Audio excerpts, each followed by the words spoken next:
धन्यवाद राहुल जी।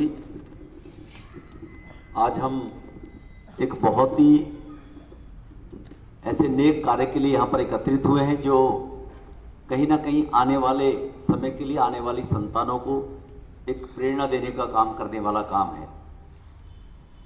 इस कार्यक्रम में उपस्थित भारतीय जनता पार्टी के जिला के अध्यक्ष भाई जगमोहन जी, सम्मान के योग्य हमारे जोन के चेयरमैन भाई सुभाष भड़ाना जी, उपस्थित हमारे समाज के अनेकों कार्यों में, नेक और सामाजिक कार्यों में संलिप्त रहे ऐसे आदरणीय सरदार चेयरमैन जी, सम्मान के योग्य फतेहपुर बेरी से पूर्व में निगम पार्षद रहे और चेयरमैन रहे या फूल मंडी के आदरणीय राजेंद्र तंवर साहब, पार्टी के जिला के उपाध्यक्ष भाई रणवीर तंवर जी, यहाँ से निगम का चुनाव लड़े भाई जगदीश जी, निगम का ही चुनाव लड़े यहाँ से भाई मस्तराम जी, पार्टी के मंडल के अध्यक्ष भाई रविंद्र लोहिया साहब, सम्मान के योग्य उपस्थित यहाँ पर हमारे आज के इस कार्यक्रम के आयोजक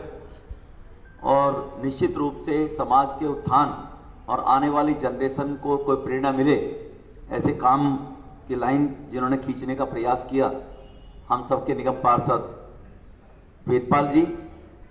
जब इन्होंने मुझे बताया कि हम आदरणीय गुरु श्यामलाल जी के नाम से मार्ग के नाम को करने जा रहे हैं, तो मैंने कहा बहुत अच्छा नेक कार्य है आपका और बिल्कुल निश्चित रूप से करते रहना चाहिए ऐसे कामों को, वरना पुरानी जो प्रतिभाएं हैं वो विलुप्त हो जाती हैं तो लोगों को जगह ही नहीं मिलती कि उनके बारे में फिर चर्चा कहाँ की जाए, कहाँ से हम अपने लोगों का आपस में ज्ञानवर्धन करें। इसकी कहीं ना कहीं हम सब लोगों को कमी खलती रहती है। सम्मान के योग्य हमारे बीच में समाज के ही उत्थान में लगे रहने वाले ऐसे प्रमुख हमारे बुजुर्गवा आदरणीय रंजीत पहलवान जी, आदरणीय प्रेम सूबेदार जी, आदरणीय जिले सिंह जी, आदरणीय बंसी जी, आदरणीय आर्य रघुदेव आर्य जी, बाबा राजू जी, राम सिंह जी, मामचंद जी, आदरणीय महेंद्र जी जौनापुर से, आदरणीय महिपाल नाथुपुर जी, आदरणीय ब्रह्मपाल जी और रविंद्र लोहिया साहब, बहुत ऐसे सम्मान के गणमान्य प्रबुद्ध जन यहाँ पर बैठे हुए हैं। मैं सबका आभार व्यक्त करता हूँ। आप लोग इस नेक कार्य के लिए समय निकालकर हमारे बुजुर्ग आए और नौजवान बंधु आए। जैसे मुझसे पूर्व वक्ताओं ने विस्तार से हर चीज के बारे में जानकारी दी है, ये काम जो यहां पर हो रहा है, इसी काम को करने के लिए देश के हर कोने में जो वर्ग है जिसको उसका हक नहीं मिला, जो अपने अधिकारों से वंचित रहा, जिन्होंने बहुत देश में संघर्ष किया, ऐसे लोगों को उनका हक मिलना चाहिए। पिछले 7 वर्ष से देश के प्रधानमंत्री वही कार्य कर रहे हैं। आपने देखा होगा कि राष्ट्रपति भवन में जिनके पैरों में चप्पल नहीं है उनको पद्म विभूषण के अवार्ड दिए गए हैं, कि जो डिजर्व करते थे समाज के उत्थान के लिए, समाज के विकास के लिए, समाज को मार्ग दिखाने के लिए। भारत के 125 करोड़ लोग कुछ चंद परिवारों में निपट कर रह गए पिछले लंबे समय तक। कुछ चंद परिवार जो केवल चापलूस या चमचागिरी करते थे उनको नवाजा जाता था, और घोड़े और गधे को जब एक ही श्रेणी में डाला जाएगा तो घोड़ों की रेस में गधे अगर शामिल किए जाएंगे तो कहां वहां गोल्ड मेडल मिलेगा जी, वहां गोल्ड मेडल नहीं मिल सकता जी। तो भारत की स्थिति जो ये थी लंबे समय तक, मैं ये नहीं कह रहा कुछ लोगों ने पहले काम नहीं किया, किए होंगे, किए भी थे, लेकिन जो किए जाने चाहिए थे जिस स्पीड के साथ में, वो उसको करने में कहने के चूक गए और इसके कारण भारत की स्थिति ऐसी बनी।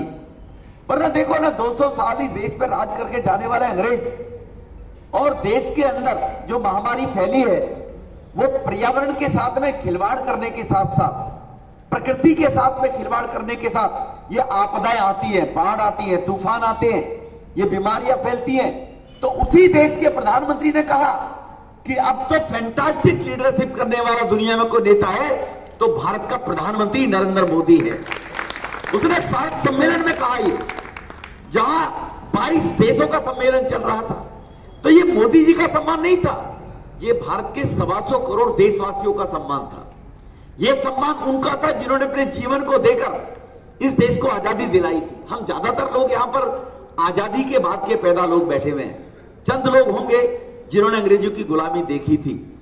उस गुलामी में इस देश का वो हाल था। हमारे पूर्वजों ने, हमारी माताओं ने वो विभिन्न समय गुजारा था जो आपने टेलीविजन में देखा होगा कि कहीं ना कहीं अफगानिस्तान के लोगों को गुजारना पड़ता है।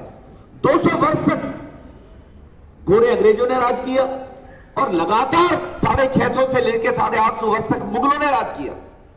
वो लुटेरे थे, देश को लूटने आए थे, भारत की अस्मिता को समाप्त करने के लिए आए थे। भरसक प्रयास किया उन्होंने भारत की अस्मिता को समाप्त करने का। 1000 वर्ष की गुलामी छोटी मोटी नहीं होती है, लेकिन 1000 वर्ष की गुलामी के बाद भी अगर आज हम इसी स्थिति में हैं कि दुनिया को पुनः एक बार रास्ता दिखाने के रास्ते पर चल रहे हैं, तो कहीं ना कहीं इस देश के अंदर ऐसी प्रतिभूतियां विद्यमान रही थी लंबे समय तक, जिनके कारण अपने अस्तित्व को बचाने में कामयाब रहे और हम और आप इकट्ठे होकर फिर बात कर रहे हैं। अगर वो विभूतियां ना होती, वो प्रतिभूतियां ना होती, तो हमारा अस्तित्व हो जाता।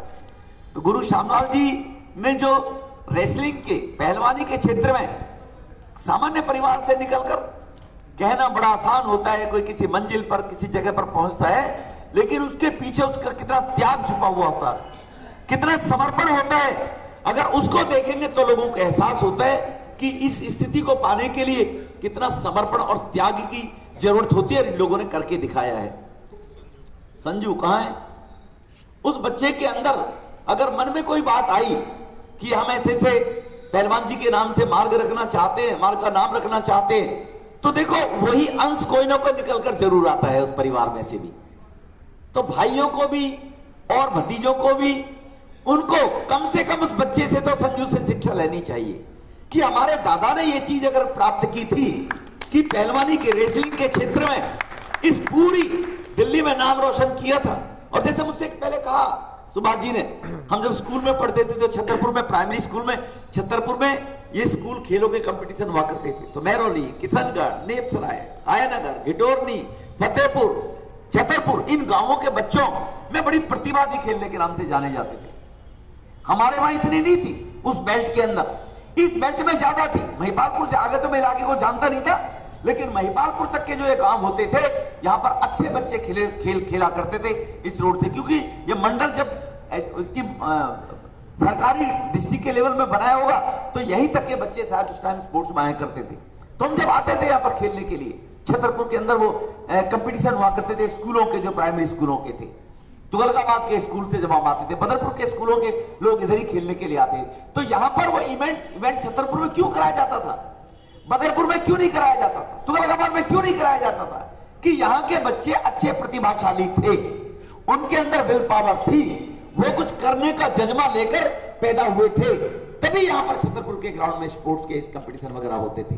अब क्रिकेट जहां बढ़िया खेली जाती है उसी कंट्री में क्रिकेट के ज्यादा मैच होते हैं, कबड्डी जहां खेली जाती है वहीं कबड्डी के ज्यादा टूर्नामेंट होते हैं। इसी प्रकार से उन बच्चों को, जो आने वाले हमारे बच्चे हैं, उन बच्चों को प्रेरणा मिले, और उस प्रेरणा के पीछे गुरु श्यामलाल जी का जो योगदान रहा, उनका जो त्याग रहा, उनकी जो तपस्या रही, उस तपस्या के कारण से हम कहीं ना कहीं, आज प्रधानमंत्री जी ने कहा, उन्होंने अपने सार्वजनिक वक्तव्य में कहा था कि एक जमाना था कि जो बच्चा स्कूल नहीं जाता था, पढ़ाई लिखाई में ध्यान नहीं देता था, स्कूल छोड़कर खेलने भाग जाता था, तो उसको कहते थे नालायक है, पढ़ाई लिखाई में टाइम नहीं लगा रहा है। एक जमाना वो था, और एक जमाना अब आज आ गया है कि डिग्री का महत्व समाप्त हो गया है। डिग्री, पढ़ाई के लिए डिग्री ले लोगे आप लोग, उसका कोई महत्व नहीं है। आपके अंदर जो स्किल है, आप स्पोर्ट्स के क्षेत्र में जाकर मेहनत करके उसमें इतनी ज्यादा, जो हम खेल की तरफ कहते थे कि निखट्टू बच्चा है, खेलने के लिए भाग रहा है, इसका मतलब उसके अंदर एक विद्यमान प्रतिभा है जिसको निखार कर वो भारत का, अपने गांव का, अपने एरिया का, अपने क्षेत्र का वो नाम रोशन कर सकता है।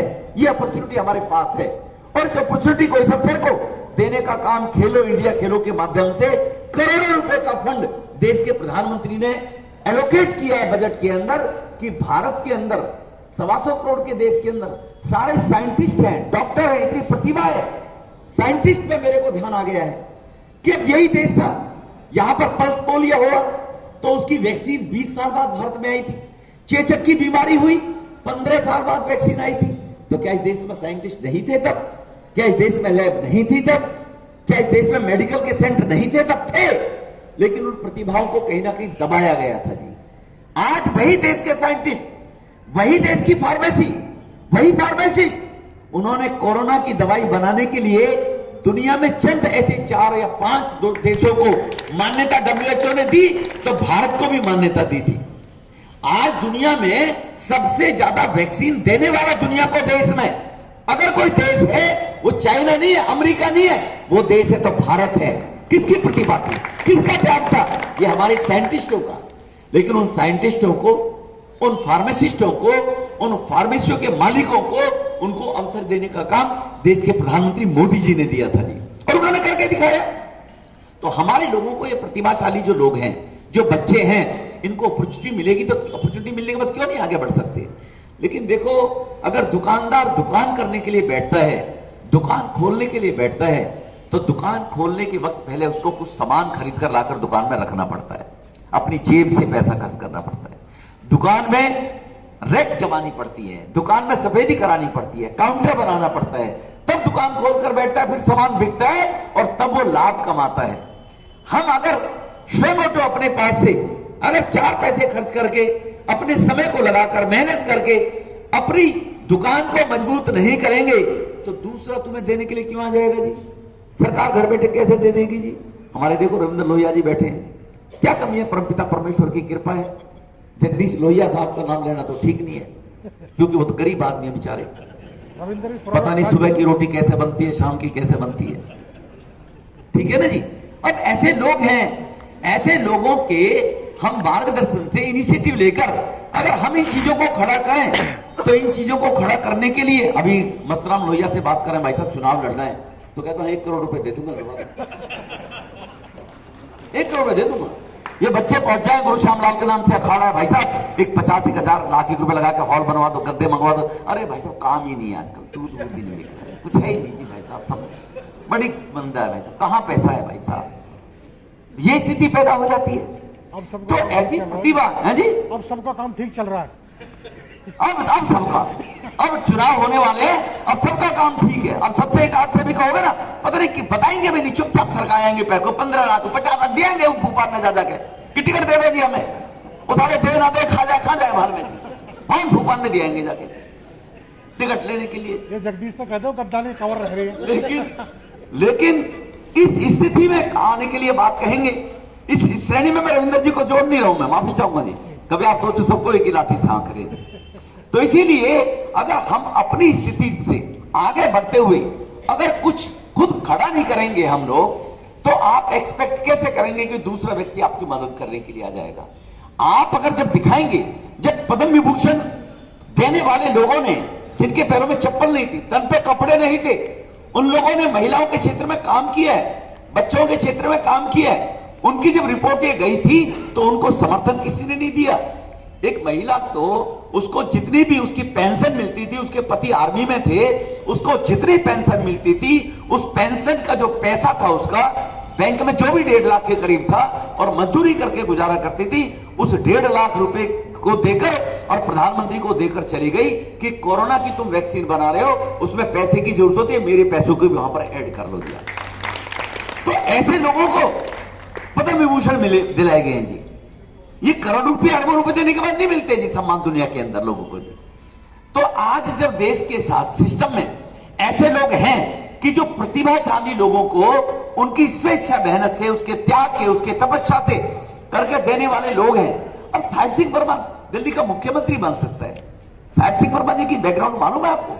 वो एक कॉलेज के अंदर लाइब्रेरियन हुआ करते थे, केशवपुरम के अंदर 1.5 कमरे के मकान में रहते थे, जनता प्लेट के अंदर।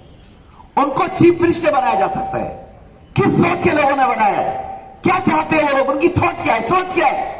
साहिब सिंह वर्मा जी ने करोड़ रुपए देकर मुख्यमंत्री नहीं बने थे, लेकिन थॉट ये थी कि देहात के अंदर वर्ग है, देहात के अंदर जो डेवलपमेंट से चीजें छूट गई है, वो कैसे आगे बढ़े, वो देहात को आगे लेकर आएंगे। और मैं आपके सामने रमेश दूड़ी खड़ा हूं। 3 बार मुझे लोकसभा का चुनाव लड़ा दिया गया, तो मैंने तो 1 करोड़ रुपया खरीद किया।